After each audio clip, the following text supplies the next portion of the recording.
Olá, pessoal! Sejam bem-vindos a mais um episódio do podcast do Reumatise, um podcast direcionado para médicos que desejem se atualizar em reumatologia. Eu sou Júlia Medeiros e hoje a gente tem uma convidada super especial que eu já conheço há pouco tempo, vamos só deixar nesse naipe, né? Que é a doutora Rafaela Rossini. Ela é cardiologista especialista em esporte, assistente do Hospital Dante Pazanese e pós-graduada em nutrologia esportiva. É isso mesmo, Rafa? É isso, Ju. Obrigada pelo convite. Tô feliz, tô nervosa, mas vamos lá. Acho que vai ser um bate-papo legal. Acho que essa interface aí tem tudo a ver, né? Exatamente, pessoal. Então, o tema que a gente vai conversar um pouco hoje é sobre a importância do exercício físico nas doenças reumáticas, tentar discutir um pouco das evidências mais atuais que a gente tem em termos de guideline, também a experiência da cardiologia, especificamente do esporte nesse sentido, e algumas mudanças que a gente teve metabólicas também recentes, né, Rafa, que estão revolucionando para todas as especialidades o nosso cuidado. Com certeza. Acho que todo médico tem que estar atento a esses pontos que a gente vai falar aqui, né?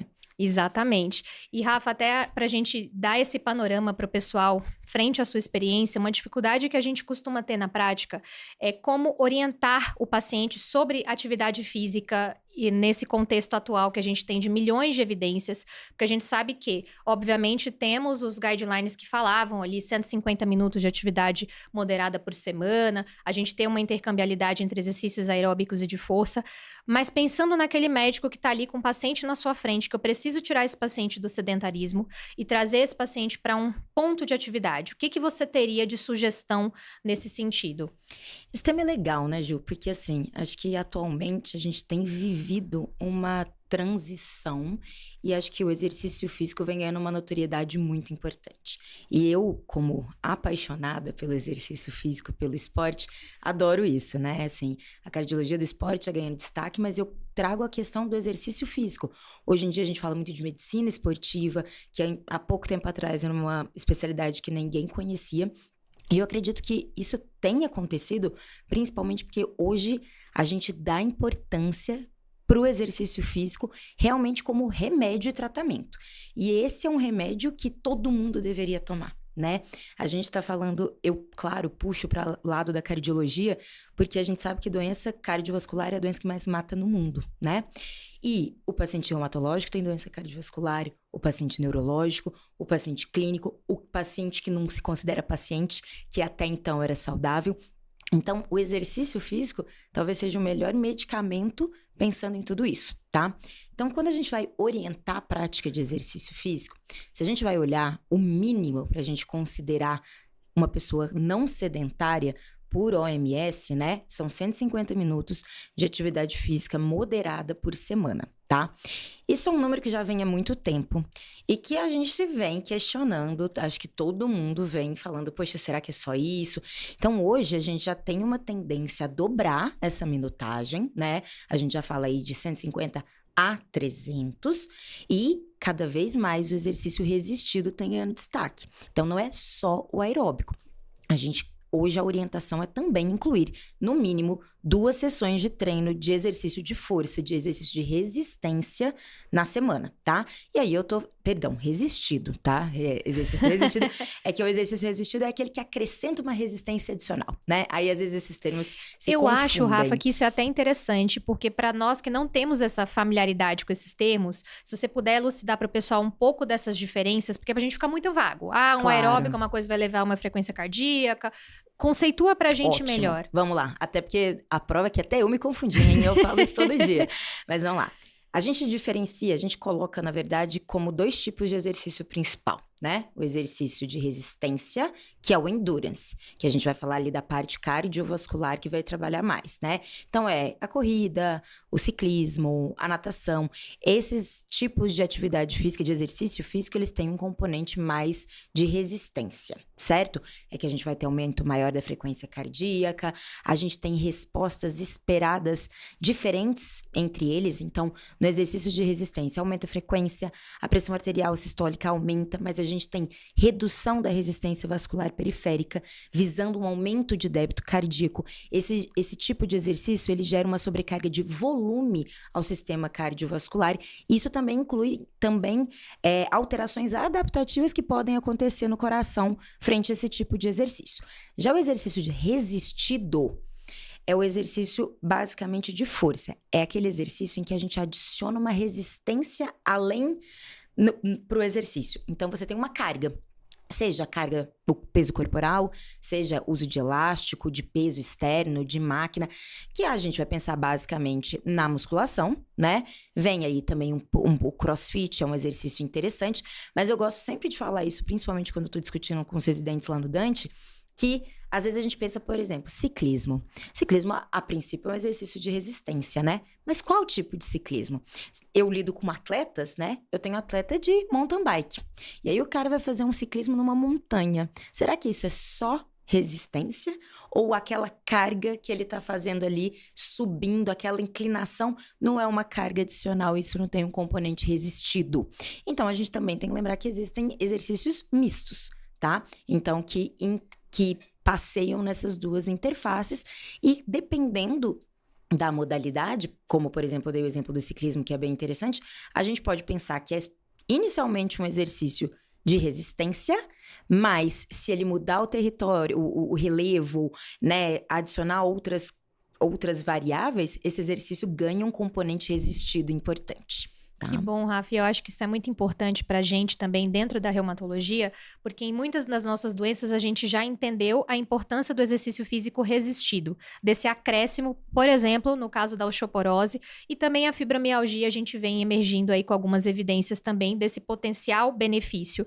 E se a gente for colocar qual seria um mínimo aceitável para, por exemplo, essa condição desse paciente, porque a gente precisa entender que o paciente reumatológico, ele é cronicamente inflamado. Sim. Então, ele é um paciente que tem toda uma resposta metabólica, tanto de imunidade inata quanto adaptativa, até de resposta adipositária, que a gente está também entendendo esse contexto um pouco melhor, que é totalmente diferente de uma pessoa rígida, né, que não possui esse tipo de comorbidade.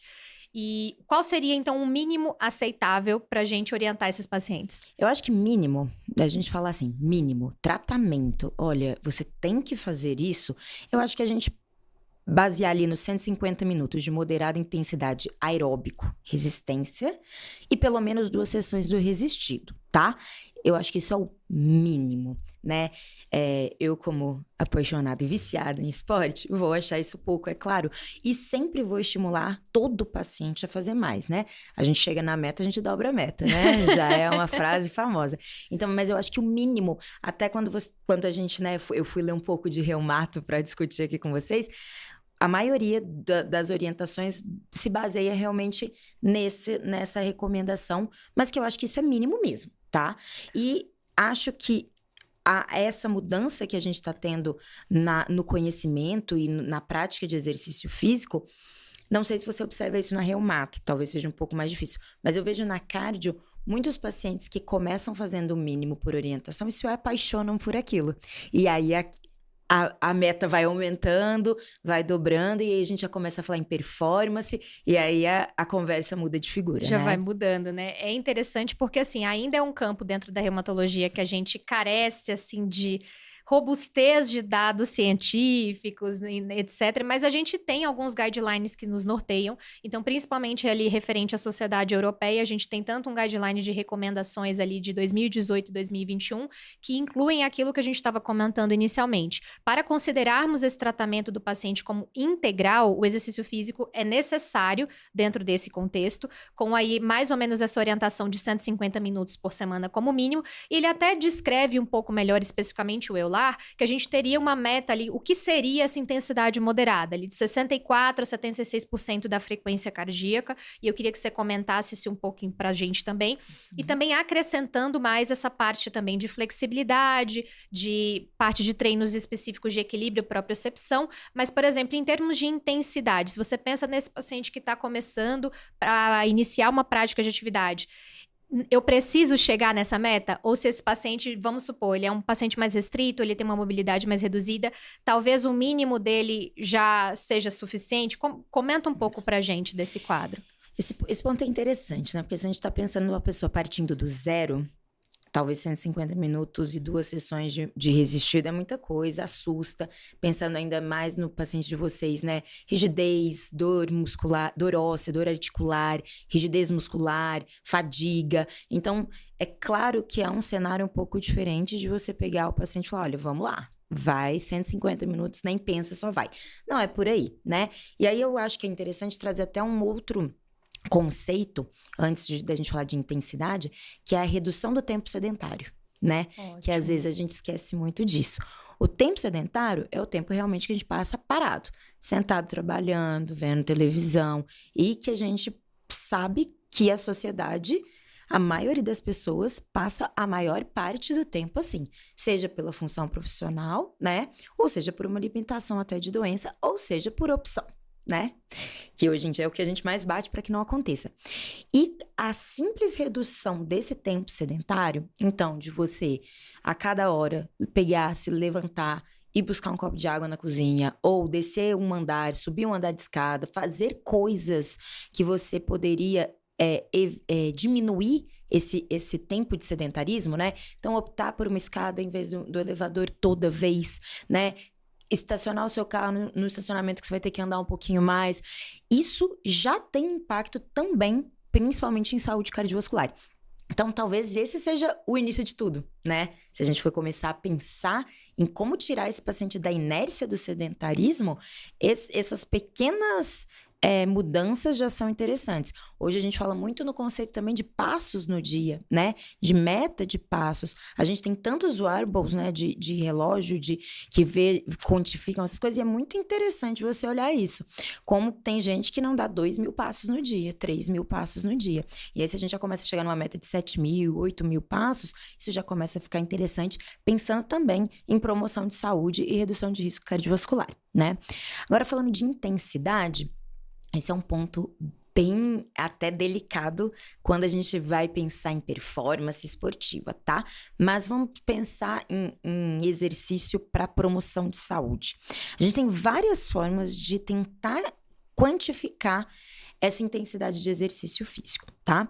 Uma das que a gente mais usa hoje em dia é através do teste cardiopulmonar, ou ergoespirometria, que é o exame que, para quem não conhece, né, é um teste ergométrico, teste da esteira, que é associado com aquela máscara que a gente usa na espirometria, na prova de função pulmonar, que capta os gases expirados. E com isso a gente tem alguns dados muito interessantes nesse exame, pensando tanto em doente, prescrição de atividade física em doente, quanto pensando em performance esportiva. Cada vez mais hoje é utilizado em alta performance. Então, isso é interessante porque a gente pensa que é um exame que indica transplante cardíaco e é um exame que é capaz de pautar métrica de treino para um atleta olímpico. Que legal. Né? E talvez dentro do cardiopulmonar, uma das informações mais legais que a gente tem é justamente o VO2. Hoje em dia tá muito em alta falar de VO2, mas ele merece todo esse destaque, né? O VO2, ele, vamos dizer que é uma métrica que ele dá um número para sua capacidade funcional. E hoje a gente sabe que quem tem VO2 maior vive mais. Então, ele é um parâmetro de saúde, um indicador de saúde. E se a gente for pensar em treinar, nosso objetivo é treinar, eu digo não treinar performance esportiva, tá? Mas de prática de exercício físico, nosso objetivo tem que ser aumentar o VO2, tá? E a partir do VO2 que a gente tem ali, a gente consegue ter uma ideia de intensidade de treino, tá? Então, a gente vai ter, claro, as frequências cardíacas ao longo do exame. E aí a gente fala numa intensidade leve, abaixo de 40% desse VO2, entre 40%, aí depende da referência, mas em torno de 70% a gente está falando em moderada intensidade, e acima, normalmente, de 70% a gente já considera como alta intensidade, tá? E se a gente pensar, por exemplo, nesse contexto do paciente reumatológico, que muitas vezes tem uma limitação estrutural funcional, que, por exemplo, eu estava pensando enquanto você comentava, essa questão da métrica de passos, por exemplo. Boa parte das nossas doenças, osteoartrite mais severa ou uma destruição articular, uma osteoartrite não somente primária, mas secundária, que eu já tive um comprometimento cartilaginoso e do espaço articular muito significativo, que o andar para esse paciente vai representar uma dificuldade, existiria algum equivalente prático, adaptável para esse paciente monitorar, por exemplo, ou a gente poderia fazer essa equivalência que as nossas sociedades a priori anteriormente orientavam, dessa comparação com a frequência cardíaca para um nortear aí? Como que é a confiabilidade disso? Acho que vai acabar sendo mais essa questão porque, né, se a gente vai pensar em dificuldade em dar passos, a gente já pensa em exercício sem impacto. Então, aí exercício, por exemplo, na água é algo muito interessante, né? Hidroginástica, são atividades bem interessantes para esses pacientes que não têm impacto, reduz dor. Aí a gente não vai ter como quantificar isso, mas a gente consegue tentar calcular realmente intensidade baseado em frequência cardíaca e pautar aí na minutagem mesmo, que foi o que a gente conversou previamente, né? Acho que esse seria o ideal.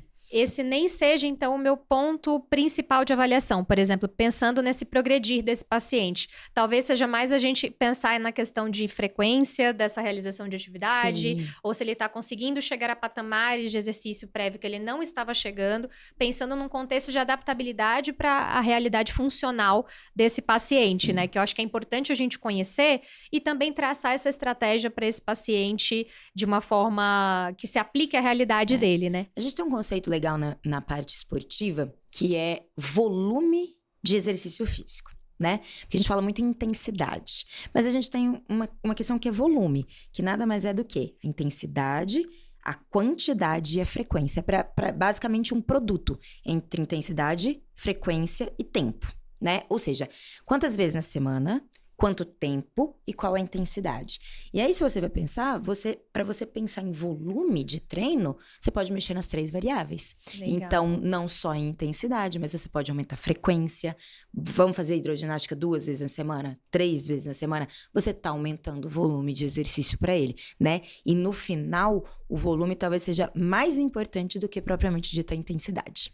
Olha que interessante. E eu acho que isso é bem bacana porque casa, por exemplo, com boa parte das nossas recomendações, como principalmente o ACR e o EULAR, que focam nessa questão da elaboração de estratégias para medir essa progressão do paciente, para que a gente consiga identificar que isso é importante da gente trabalhar esse conceito, pessoal.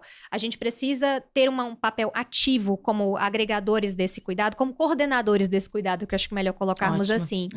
Que a gente precisa entender a realidade socioeconômica e cultural desse paciente e traçar estratégias dentro disso. Isso é também nossa responsabilidade. E revisando para o episódio, eu achei muito bacana a forma como principalmente o EULAR coloca esse tema, porque é parte da nossa função e acompanhamento na consulta. Não somente o reumato adora um imunossupressor, adora uma terapia-alvo.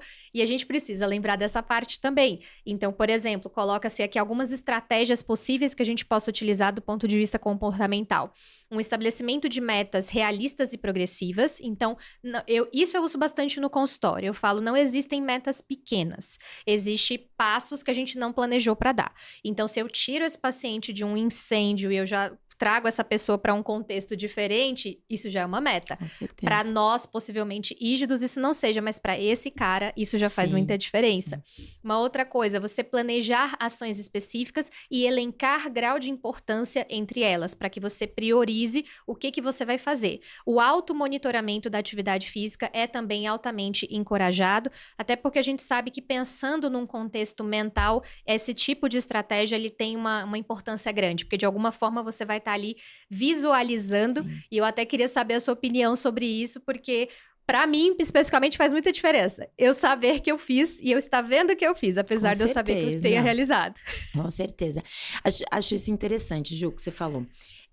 Eu sou muito convidada para dar aula de avaliação pré-participação esportiva, né? Porque é um tema em alta e tudo mais.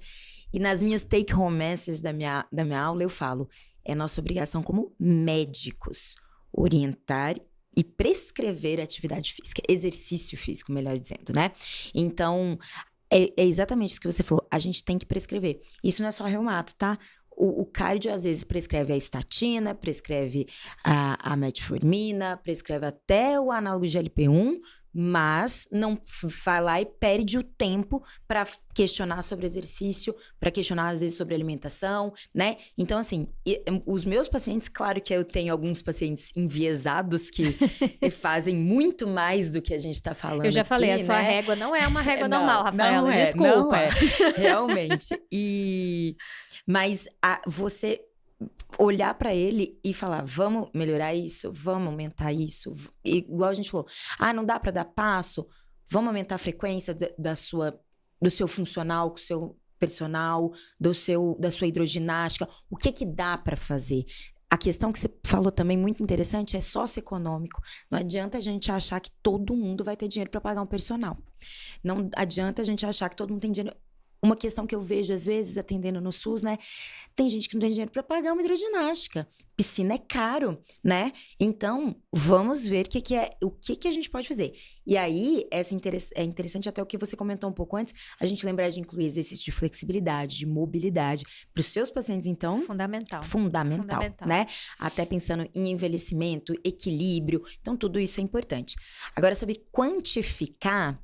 Eu sou suspeita, você sabe como eu sou meio a louca das métricas.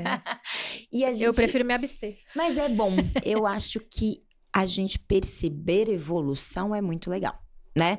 E te incentiva. Eu acho que a evolução, você vê a melhora, te incentiva.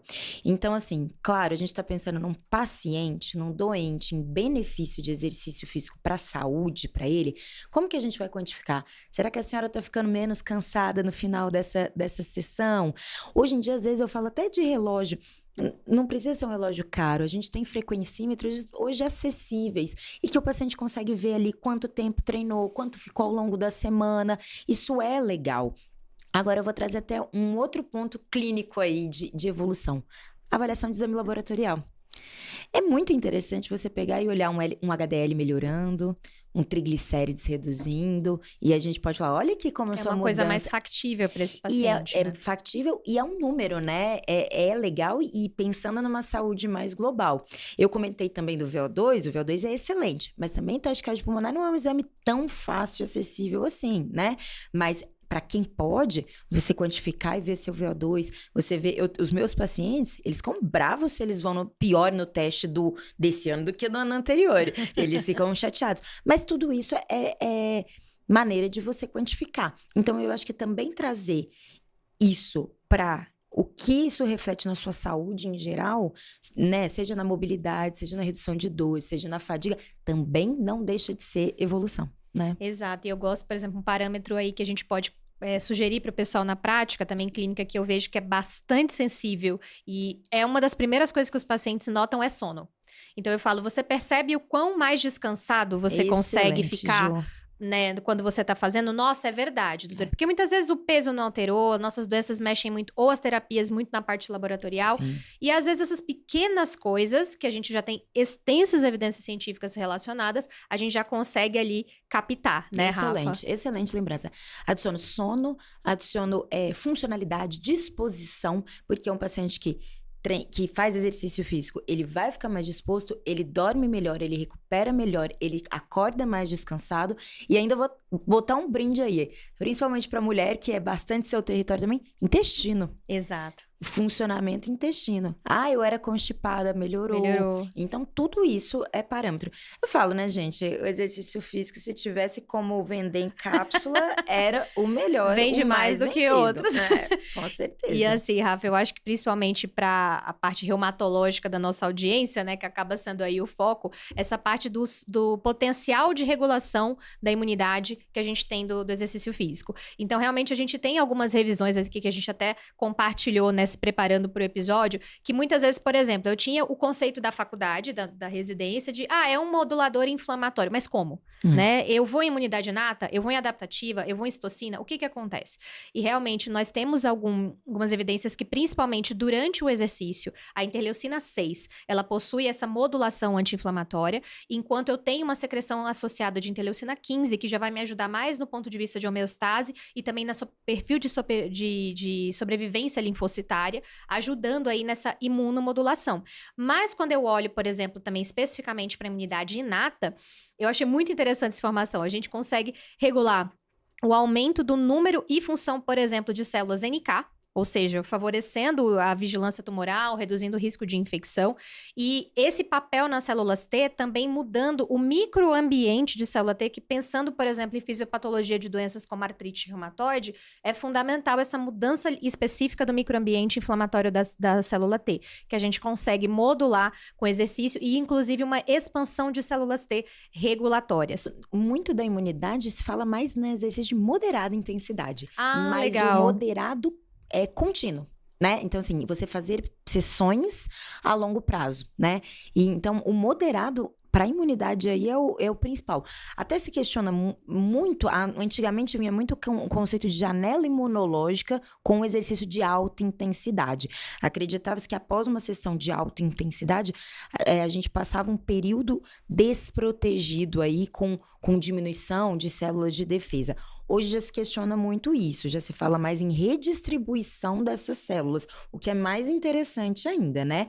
E então, assim, eu acho que para a imunidade, o moderado, assim, ganha de tudo, sabe? Aí até a gente estava conversando, você falou, e entre exercícios de resistência e resistido, tem diferença? Eles não diferenciam. Eles falam mais em intensidade e os trabalhos são quase mais, uma maioria voltado para resistência, tá? Legal. Nesse momento eu vejo pouco foco no resistido. Agora, coisas que eu achei interessante, porque eu fui estudar. Achei legal que eles comentam também de melhora de resposta vacinal, né? Então tem a questão da imunidade humoral aí, muito interessante. E eu achei muito legal, eu aprendi esse conceito. Imunossenescência. Isso. Achei fantástico. Temos uma colaboradora do Rheumatize cuja tese é sobre isso. Achei muito legal essa questão da diferença do sistema imune com o envelhecimento e como o exercício modula e retarda isso. Então, assim, muito interessante, achei bem legal. Puxando aí intercâmbio com a cardio, a gente discute muito isso quando a gente fala de miocardite, né? De prática de exercício físico em vigência de uma infecção viral. Então, porque essa era uma pergunta que eu ia te fazer, porque existia-se esse mito e um receio que é plausível, né? Principalmente a gente que tá lidando com aquele paciente de extrema gravidade, Claro. né? Dessa questão de você prescrever ou orientar esse paciente para uma atividade física moderada e intensa, num contexto de imunossupressão importante. E a gente deve temer essa prescrição ou não? O que a gente tem de evidência? Eu acho que a gente não deve temer, mas a gente tem que ter muito cuidado, tá? O paciente imunossuprimido ou o paciente reumatológico que é muito inflamado, a gente tem que ter muito cuidado para prescrever alta intensidade. Primeiro, eu acho que tem que ser um desejo do paciente, né? Eu acho que um paciente de vocês, o foco tem que ser o moderado e fazer. Porque eu acho que ele sair do sedentarismo para fazer já é o que a gente precisa. Mas a gente encontra hoje pacientes que têm desejo de fazer, de performar e de fazer alta intensidade. Eu acho que é possível, mas com cuidado. Acho que tem alguns pontos importantes. Primeiro ponto, esse paciente tem que estar muito bem controlado da doença reumatológica, né? Não dá para estar crise recente ou tá mais ou menos. E eu vou te dar até um exemplo, que eu tive uma paciente recente, uma paciente lúpica de 38 anos, que ela é, assim, exercício até para a minha parte leiga cardiológica, alta intensidade, porque ela faz aí uma média ela faz treinos diários de duração de 1 a 2 horas e 30, no qual inclui a parte de natação, seja mar aberto ou piscina, pelo menos uns 30 quilômetros de ciclismo, ou 15K de corrida, que ela falou que isso, assim, pelo menos 3 vezes na semana, etc e tal. Abriu um lúpus, atividade renal gravíssimo, classe 4, a gente teve que internar, pulsar, enfim. E aí ela quis manter essa intensidade de treino durante essa fase do tratamento. E foi complicado, porque ela fez um quadro febril, uma infecção de via aérea que complicou. E eu vivi um pouco disso, né, na prática. Então, eu consegui entender, porque eu tinha orientado ela até pela questão que muitas vezes, né, Rafa? Às vezes a nossa terapia é a vilã também. Não é só atividade de doença. Sim. Por exemplo, no caso dessa paciente, uma dose altíssima de corticoide, Exato. pus-terapia. É complicado, Claro. né? Mas eu acho que esse seu comentário é extremamente pertinente, porque a gente precisa escolher e orientar. Ou pelo menos deixar o paciente ciente do risco que ele está correndo. Eu acho que aí a gente tem alguns pontos muito interessantes, né? Primeiro que você falou, ela estava em atividade franca da doença, crise grave. Esse não é o momento de performance, esse não é o momento de alta intensidade. Puxando um pouco do que a gente falou da janela imunológica, que se questiona quanto ao exercício de alta intensidade, hoje em dia, pelo que eu pude perceber, já se questiona bastante sobre isso. Existe um ponto muito importante sobre imunidade e exercício de alta intensidade, que é recuperação. né? Muito bom você falar disso, Rafa. O paciente precisa recuperar. Eu tenho uma grande colega da medicina do esporte que fala que quem treina forte todo dia não treina forte nunca. Porque não tem como você treinar intenso todo dia. Você tem que descansar. O descanso é necessário, a recuperação. Isso é muito variado porque depende muito da intensidade do seu treino, tá? E aí entra muita orientação realmente do treinador, de como tá o planejamento. Para quem quer performar, um planejamento com um profissional de educação física, com um treinador, é fundamental, tá? Aí depende do seu... vou fazer prova, como eu vou fazer, né? Por exemplo, na corrida, muitas das vezes eles usam uma estratégia de uma semana de polimento, então normalmente fazem 3 de progressão, 1 de polimento, chega mais próximo da prova, eles diminuem o volume por 2 semanas, mas aproximadamente em média, tá? Porque é essa questão do polimento. Então, tem que... E mesmo dentro de uma semana que tá progredindo, nem todo treino é forte, né? Existe muito treino que a gente chama de rodagem, o treino de Z2, que é o treino regenerativo mesmo. Então, treinar leve e não treinar também é importante, tá? Então, eu acho que a questão aí da imunidade, principalmente no exercício de alta intensidade, gira muito em torno da questão da recuperação, que às vezes o paciente não obedece e isso impacta, né? A pessoa é tão viciada naquilo que ela não consegue ficar sem treinar dia nenhum e treina intenso todo dia, né? O que você falou é uma rotina de treino intenso. Não, ela é um triatlo, não tem como. Não tem como. Aí acho que a gente tem a questão da inflamação da doença, atividade doença. O que você falou de medicação, fundamental, né? Paciente usando corticoide, dose alta. É óbvio que a saúde muscular óssea não vai estar 100% para você dar um treino pancada, né? Então, tem essa questão. Trago muito importante a questão da recuperação, tanto a recuperação como variação de treino, não treinar, descanso, quanto sono, qualidade de sono. E trago um ponto que talvez seja até um pouco mais diferente aí para vocês, mas que a estratégia alimentar para esse paciente também é fundamental. Não sei se você já ouviu falar de REDS. Conhece esse termo? REDS é Confesso que não. Esse mundo seu aí... REDS é a síndrome da deficiência energética relativa no exercício. O que é isso? A pessoa come menos do que o corpo dela precisa, tá? Antigamente isso era chamado de tríade da mulher atleta. Hoje já mudou esse nome, porque percebeu que não é só uma tríade e que isso engloba vários... E também não acomete só mulher, pode acometer homens também, tá? E isso engloba várias partes da saúde mesmo. Então, a mulher tem amenorreia, não menstrua, fratura óssea patológica. E aí entra saúde cardiovascular, imunidade, fatores psicológicos. É como se o nosso corpo ele precisasse de uma quantidade X de energia, baseado ali, a gente tem vários cálculos para isso, tá? Puxando um pouco para o lado da nutrologia aí, baseado principalmente em massa livre de gordura, tá? E a gente vê a sua massa livre de gordura, o quanto você gasta de energia no seu treino, e a gente consegue calcular o quanto você precisa, no mínimo, de energia consumida via alimentação para atender as suas necessidades básicas. E tem pacientes que ficam muito tempo em consumo muito reduzido, em déficit tão prolongado, que o nosso corpo é fantástico, né? Ele é inteligente. Então, ele percebe aquilo e é como se ele fosse desligando funções menos importantes. Então, tá faltando energia, eu não vou reproduzir. Mulher tem amenorreia. Tá faltando energia, eu vou priorizar a energia, minha saúde óssea. Aí pensa um paciente reumatológico... Então, e é isso que eu tô pensando. Porque, por exemplo, vamos supor que a disponibilidade desse acompanhamento ainda é muito pequena. Sim. Infelizmente, né? Na nossa realidade aí, pensando aí a nível de Brasil, que a gente sabe que a nossa realidade aqui em São Paulo é totalmente fora do que a gente sabe. Pensando naquele colega que muitas vezes tá ali tentando fazer o melhor no ambulatório do SUS... O que seria uma orientação, assim, do ponto de vista nutricional para esse paciente que ali se comprometeu, começou uma atividade física, vamos colocar regular ali umas 2, 3 vezes por semana, um básico. É orientar a ingesta proteica? É toda proteína igual? Eu tenho que falar mais de líquido? Eu tenho que orientar esse paciente sobre carbo? Eu sei que é complicado, mas pensando numa vida real. É um mundo, né? É um mundo à parte. Eu acho que eu vou... Me retirar da questão de performance e deixar um pouco mais claro que normalmente REDS acontece muito mais quando a gente visa performance, porque é um gasto muito alto, Ou quando a gente tem uma pessoa que já tem ali uma certa distúrbio alimentar e de imagem que acaba comendo muito pouco. E aí, assim, claro que o diagnóstico fino do REDS é difícil, então não espero que todo mundo faça, tá? Mas tem mulher que você vai sentar, eu digo mulher porque a gente é enviesado, mas tem paciente que vai sentar na sua frente e você vai falar, isso me cheira que tá comendo pouco, né? E até uma densidade nutricional, né, Rafa? Exatamente. Pensando no que essa pessoa tem Exatamente, acesso. qualidade e tudo mais.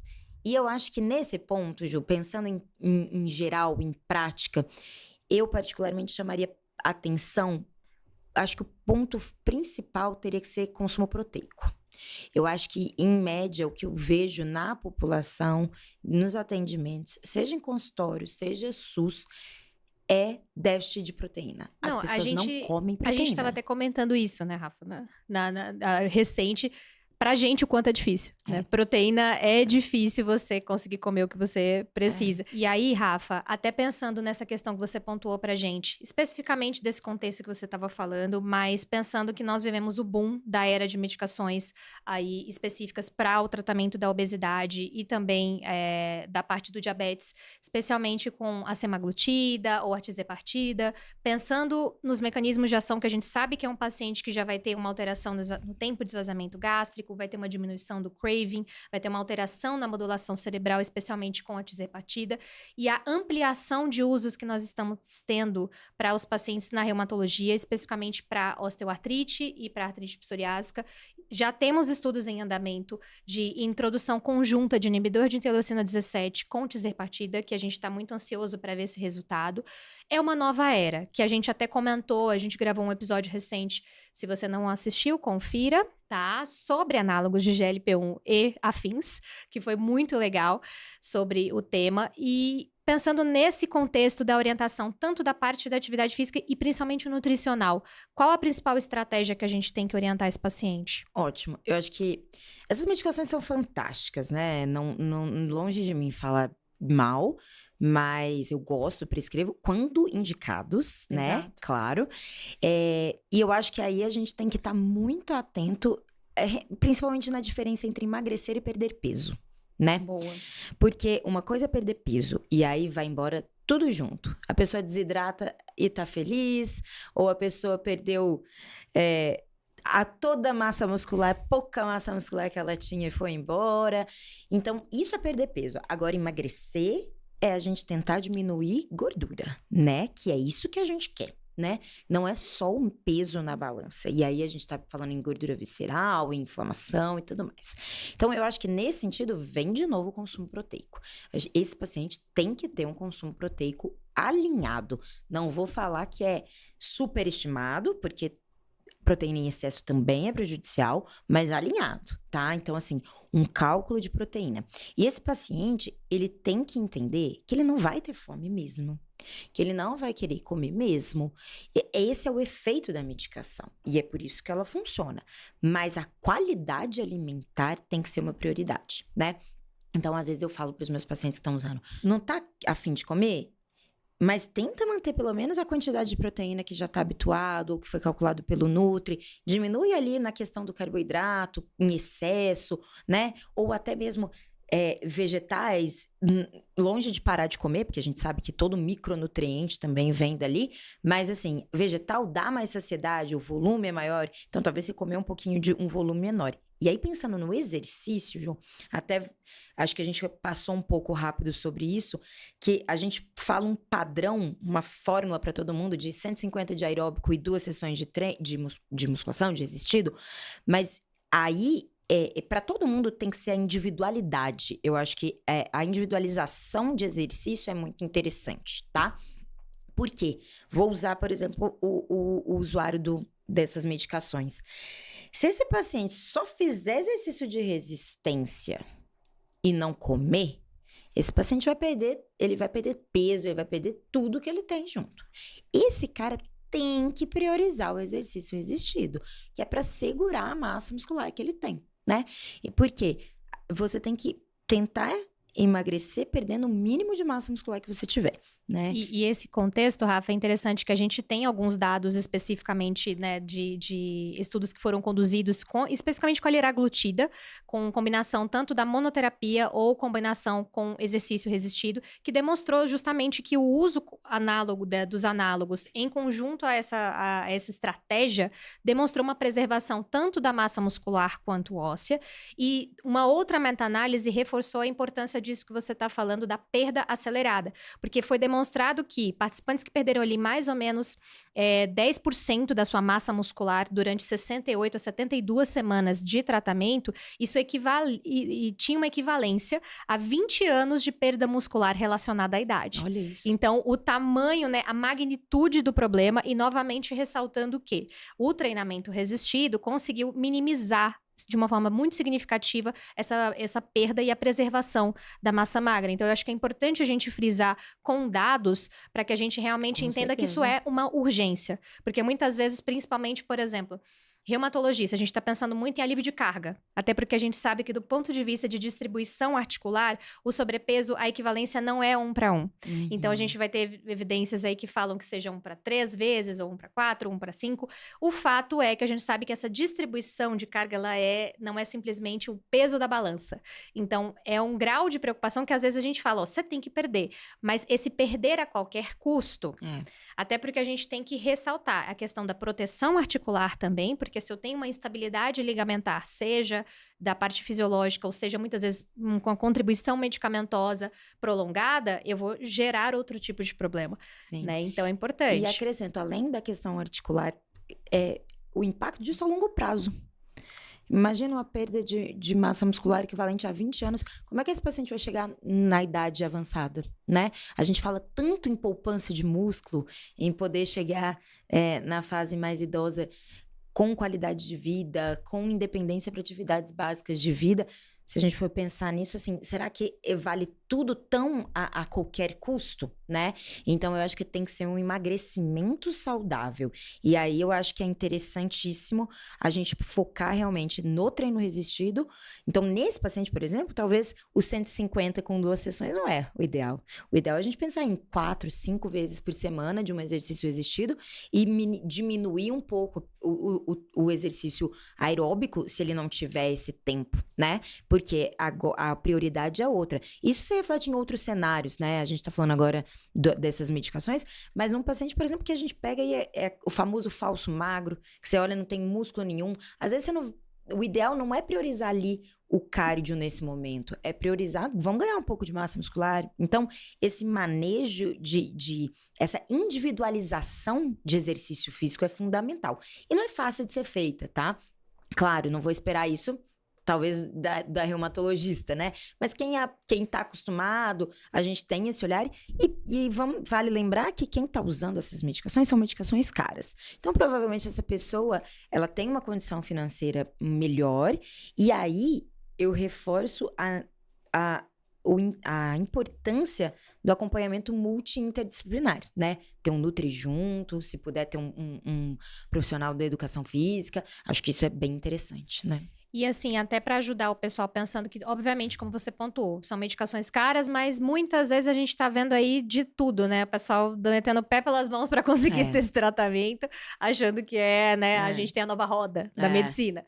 Mas o fato é que, pelo menos de um básico que a gente tem de algumas evidências, né? Dessas estratégias específicas para preservação de massa muscular, existem algumas referências que pontuam aí de pelo menos uns 150 a 300 minutos de atividade física, exercício físico de intensidade moderada por semana e uma estratégia de ingestão proteica, mais ou menos 1 grama a 1,5 grama por quilo de peso corporal por dia, como uma estratégia nutricional básica. Pelo menos para você orientar esse paciente. Ô, Rafa, e pra gente, assim, finalizar usando a sua expertise do esporte, aí, preceptora lá no Dante Vendo de Tudo, pensando no contexto de um paciente reumatológico que esteja controlado e busque essa questão de treino, por exemplo, um treino mais para performance, etc. Esse paciente que alcançou esse momento de sair da inatividade física e agora ele é uma pessoa ativa. A gente deve ter uma preocupação específica com esse paciente do ponto de vista imunológico, mesmo ele estando bem controlado, do ponto de vista da análise da medicina do esporte? Eu acho que sim, né, Ju? A gente sabe que paciente reumatológico é um paciente inflamado, crônico, até além da imunidade, acho que vale a pena a gente trazer isso. Doença reumatológica é fator de risco cardiovascular, Com né? certeza. Artrite psoriásica, então. Exato. Então, assim, eles têm estado inflamatório crônico, então isso é um prato cheio para aterosclerose, né? A aterosclerose é a doença inflamatória do vaso sanguíneo, com depósito de lipídio ali, formação de placa, acelera. Então, eu acho que do ponto de vista cardiovascular, a gente já tem que ter um cuidado adicional, tá? Eu recomendaria todos os seus pacientes terem um cardiologista. Se vai performar, se vai fazer exercício de alta intensidade, você tem que ter uma avaliação regular da parte cardiológica. Pelo menos uma avaliação basal ali para saber mais ou menos como as coisas se Pelo encontram. menos, e se é um paciente que deseja performar e vai praticar exercício físico de alta intensidade, manutenção desse exercício, essa avaliação tem que ser periódica, no mínimo anualmente. Ainda mais se a gente está falando de atletas master, que a gente chama, que é acima de 35 anos, tá? Lembrando que acima de 35 anos, principal causa de morte, doença coronariana. Então, juntar uma doença reumatológica com um exercício de alta intensidade, sua parte cardiovascular tem que estar muito bem acompanhada, tá? E pensando, Rafa, então nas nossas evidências hoje, você aí como especialista no esporte, mesmo esse paciente que precise de adaptações potenciais, como a gente comentou, do ponto de vista funcional, ou a parte de mobilidade, ou proteção articular que seja, a gente tem evidências robustas que o grau de benefício, até imunológico desse paciente, pode ser semelhante a de uma pessoa rígida com a estratégia direcionada. Com certeza. Eu acho que aí é acompanhamento e individualidade, né? Aí volta o que a gente falou de controle de doença, acompanhamento quanto às medicações, recuperação, alimentação, hidratação e planejamento. Eu tenho alguns pacientes, eu tenho um paciente com doença de Crohn que performa, sei que não é tão reumato, mas mas é faz, né? A gente autoimune, tem né? manifestação articular Então, muitas eu vezes. tenho. E às vezes tem artrite reumatoide, essas mais comuns, até lúpus às vezes a gente vê, e vejo pacientes performando sim. Acho que é um cuidado adicional, aí, né, o exemplo que você deu eu achei brilhante, não dá para pensar em performar nesse momento, né, mas eu acho possível sim, tá? Que acho bom, bem Rafa. possível. E o que você deixaria então pra gente, pra nós reumatologistas, de mensagens finais sobre exercício e as doenças reumatológicas? Exercício físico é remédio. Isso, acho que nenhum médico pode esquecer isso, nenhum profissional de saúde. E eu quero que chegue um dia que nenhuma pessoa esqueça isso, né? Exatamente. Que isso seja tão inato na gente, tão normal praticar exercício físico. E eu acho que tá virando isso, A gente né? já tá numa vindo mudança. uma geração que pratica. E não tô falando em estética, tô falando realmente em saúde. Nem em performance, tô falando em saúde. Então, exercício físico é remédio. Então, eu acho que para reumatos, orientem o exercício, orientem o paciente a sair do sedentarismo, orientem o paciente a aumentar o número de passos, orientem o paciente para a piscina fazer exercício sem impacto. O que você perceber que aquilo é possível na vida dele, com condição socioeconômica, com a limitação da doença, oriente, porque os trabalhos mostram, inclusive, melhora da dor, da fadiga, Com da rigidez certeza. articular. Então, é parte do seu tratamento. E eu acho que é um erro muito rude médico não abordar exercício físico na sua consulta e no seu acompanhamento. Que bom, Rafa, concordo plenamente. Agradecer a sua participação brilhante aí com os insights de especialista. E fiquem ligados, pessoal, porque aqui na Reumatais a gente sempre vai manter vocês atualizados. Inscrevam-se na nossa newsletter, confiram todos os nossos episódios também disponíveis na plataforma. E se você é residente e vai se preparar para a prova de título de 2026, fique ligado no Impulso, o curso preparatório mais completo da Reumatais, para que você supere mais essa etapa e esteja junto com a gente em mais esse momento. Muito obrigada, Rafa. Obrigada, eu que agradeço. Valeu, pessoal.